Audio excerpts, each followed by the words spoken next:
Welcome, Congressman Maffei. The election is right around the corner. So how has this campaign been different from your previous campaign in 2008? Well, I've run in both in 06 and 08. Obviously, I'm an incumbent now, and even though I've only been in office for 2 years, my opponent can sort of attack anything going on and sort of say, it's your fault, Dan Maffei.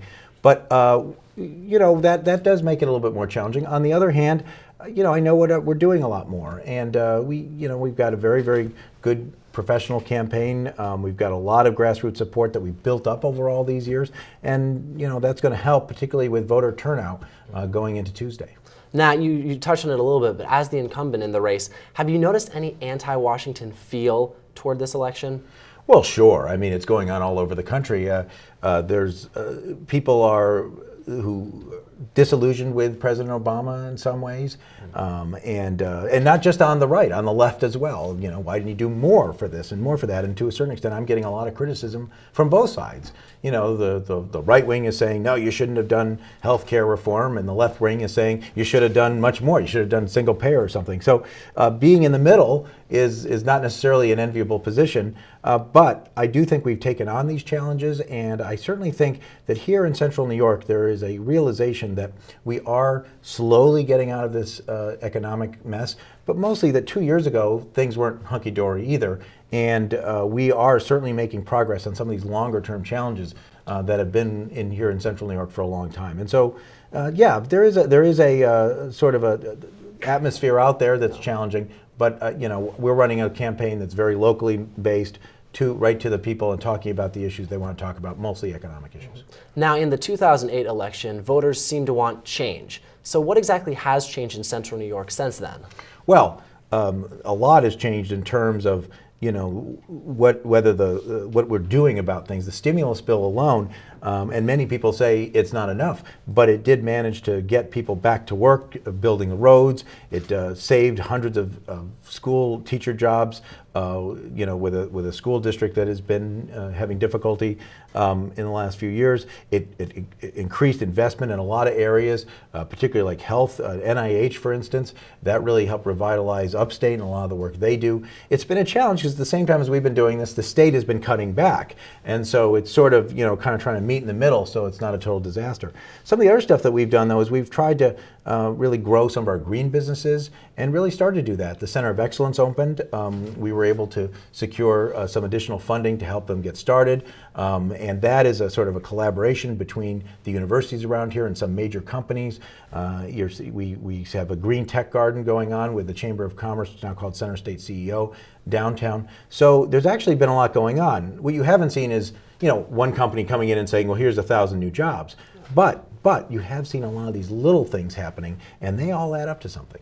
Now, one of the little things that was a big factor in 2008 was the young voter turnout. What role do you see college students having this election, if any at all? Well, because of Obama, we did get a lot more young people than normally turn out.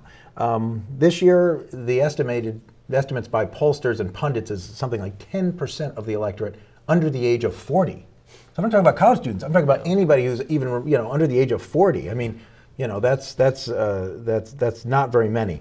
What that means, by the way, though, is they can make a huge difference, because a lot of the pundits who say, oh, the Democrats are going to lose this many seats, that many seats, are assuming that young people won't turn out. Even if young people turn out 1% or 2% higher than they're supposed to, suddenly that could have a big difference in this whole election. So, obviously we want to see young people turn out. I obviously want them to vote for me, but whoever they vote for, I hope they turn out because that's going to mean in future elections, more people are going to pay attention to young people and what young people want. But do you actually see them coming out and voting in waves like they did in 2008? No, I don't see that this year, but one can hope. I mean, we've tried. We've been at the university. We've done rallies. We've set up and we've registered a fair number of students.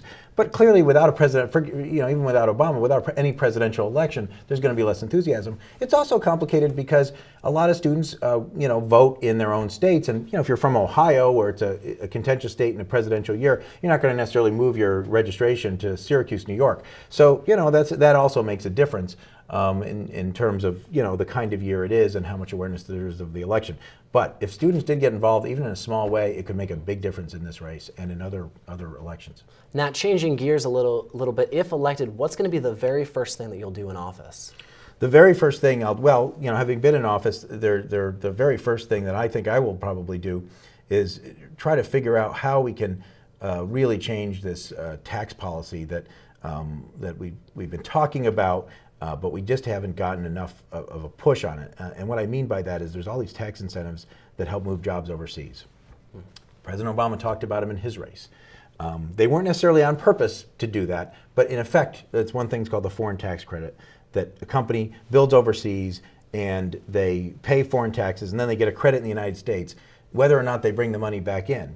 And so we've got to figure out a way where they're incentivized to bring it back in and not to just build another factory overseas with that same money. One way to do that is to get rid of those tax breaks, but then take that money and lower the overall corporate tax rate.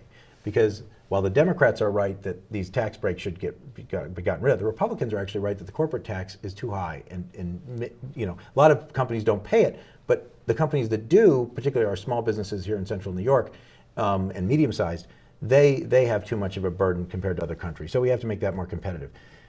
We've not seen much going on with that. I think whether the Republicans or the Democrats are in charge of the House, we'll see more emphasis on tax policy, and that's what I'm really going to push, because I used to work for the Tax Writing Committee. I used to work for Pat Moynihan, who was a former chairman of the Tax Committee in the Senate, and that's where I think we can make a big difference, that we really haven't even scratched the surface on yet. Now, do you think that's the most important factor voters need to consider when they enter the voting booth this time around? Well, look, the most important factor, I think, is the choice of whether you want to continue making progress. I mean, I mentioned one specific, but there's all sorts of things that we continue to work on. Green technology jobs, making sure that we get more investment in infrastructure. The airport, we just got $500,000 to help attract a new discount airline to Hancock Airport. Very, very important. Very important to students. Very important to their families. Trying to get high-speed rail. Probably not going to happen with the current undergraduates, but can you imagine, future students, how that would benefit them? All those things that we've been working on, we've got to continue to move forward.